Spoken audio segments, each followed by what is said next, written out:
Good afternoon. My name is Jennifer Renee Smith, and I'm in the Specialist Program for Instructional Technology at Kennesaw State University. I began the program in the summer of 2014.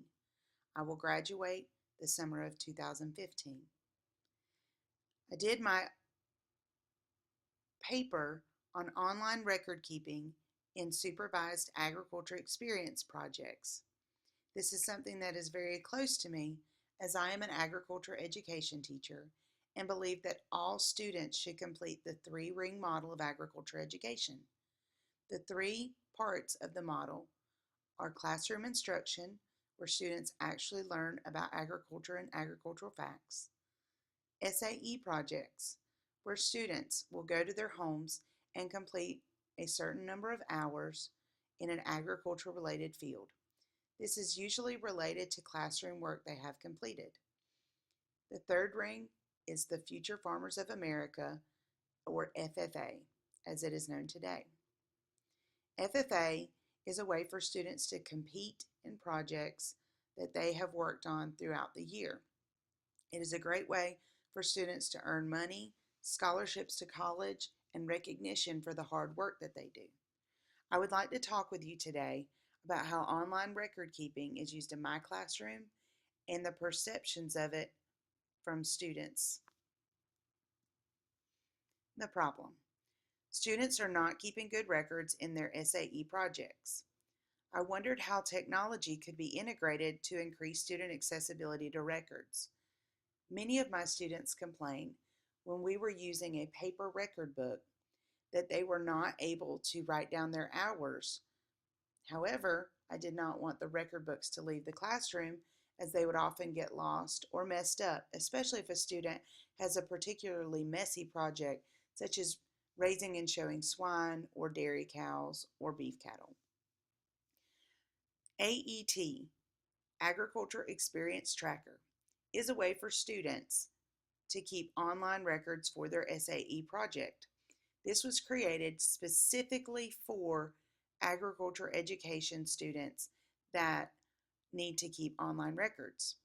They have also integrated in our projects, so a student that wants to participate in a state degree or state proficiency contest can do so seamlessly. There's no more having to copy their hours from one place to another. Some of the explanations I had for students not keeping good records were their beliefs about technology. If a student does not have a lot of technology at home, oftentimes they believe that they don't need to use it, that it's not important, or that they don't know how.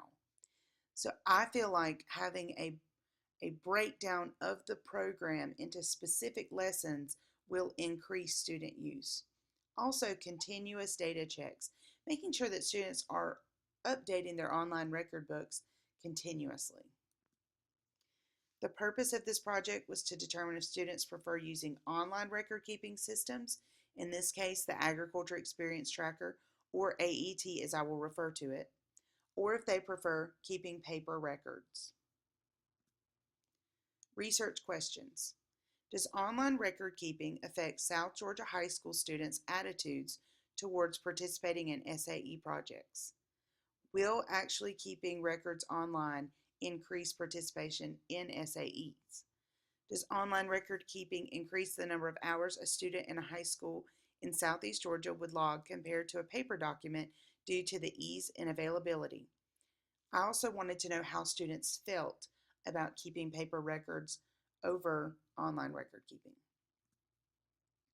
A couple of definitions. Supervised agriculture experience. This is a real-world application of what students are learning in class. If I have a student for a semester, they are required to turn in 18 hours in their SAE at a minimum. This comes to about an hour a week. Ag Experience Tracker, also known as AET. It's a personalized online system for tracking experiences in agriculture education. It was built for agriculture education and SAE projects. So it has things like portfolio where students can upload their pictures. It keeps documents of their financial records. And it also makes it much easier for teachers to grade.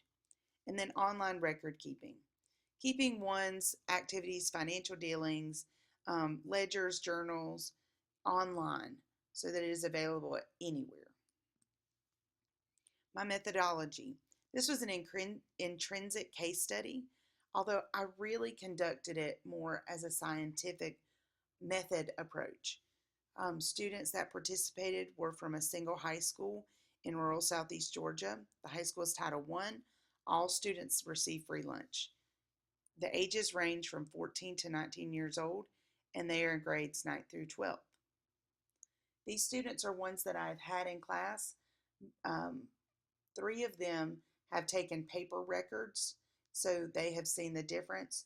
2 of them are 9th graders, and they just have taken online records. So it was good to kind of see how this would affect students' perceptions. I had students that were African American, I had students that were male, and students that were female. I also had students that were labeled as Caucasian. The interviews were conducted during the month of February. 5 total interviews were conducted. I recorded these on my iPhone so that I could code them later. The interview questions that I asked: what grade are you currently in? Are you currently or have you ever been enrolled in an agriculture education course? They had to name the courses they had taken. There is a big difference between perceptions, I feel like, in a 9th grade student and a 12th grade student. 9th grade students are taking their first ag class, so everything is new to them. It may be confusing because it is new. And 12th grade students that may have taken 3, 4, 5 agriculture classes over the course of their high school career who have seen this over and over again. I asked them about their supervised experience project area. Entrepreneurship is they own their own business. Placement means they work for someone else. This could be a parent, it could be at a place like Tractor Supply or a feed store, or they could have an agri-science fair project. This is similar to science fair, but is on an ag-based topic. I asked how many hours they spend each semester on their SAE project. Students that are trying to get degrees through FFA or prepare themselves for proficiency awards will have more hours than other students usually. Number 5, which of the following electronic devices do you own? Do you have internet access at your home? How often do you log your SAE hours? How do you prefer to keep daily records of SAE hours? How do you prefer to keep records from year to year of your SAE hours? And then I asked them to rate the ease of logging hours into AET on a scale of 1 to 10. Coding. The audio of each interview was recorded to ensure I would be able to transcribe the interviews at a later time. This was done via my iPhone. I did not take any pictures of the students to keep their identities safe. The areas of technology-related feelings were highlighted in yellow on the transcriptions, and the areas of available technology were highlighted in blue. This made for ease when I was going over my data to see, okay, what are their feelings towards technology, and is this because they don't have any technology? The results. Data showed that students prefer managing their record keeping online. This is something that I had hypothesized. Students prefer electronic calendars versus paper. I did ask if they would rather keep a paper calendar or if they would rather keep records online. And while I do prefer a paper calendar on my desk for students to see, I too also like online record keeping and understood that. Implications. After completing this study, I plan to work with students on using AET on a regular basis for day-to-day record keeping. This will include lessons, small reminders about how to use things on AET. I would also like to work with our other ag teachers in the school, there are 2 of them, to promote student use so that it's very seamless. If a student takes forestry with me and then horticulture with another teacher, they feel like they can use the same things on AET, and it's very seamless. We don't have one doing paper and one doing AET. I also want to work with other agriculture teachers in the school to increase use through grading procedures. Grading in AET is very easy, but you have to know how to do it. If you're not sure how to use AET for grading, then you'll end up going back in and trying to hand grade each student, and you don't have to do that. AET will pull all the data that you need to put the grades in.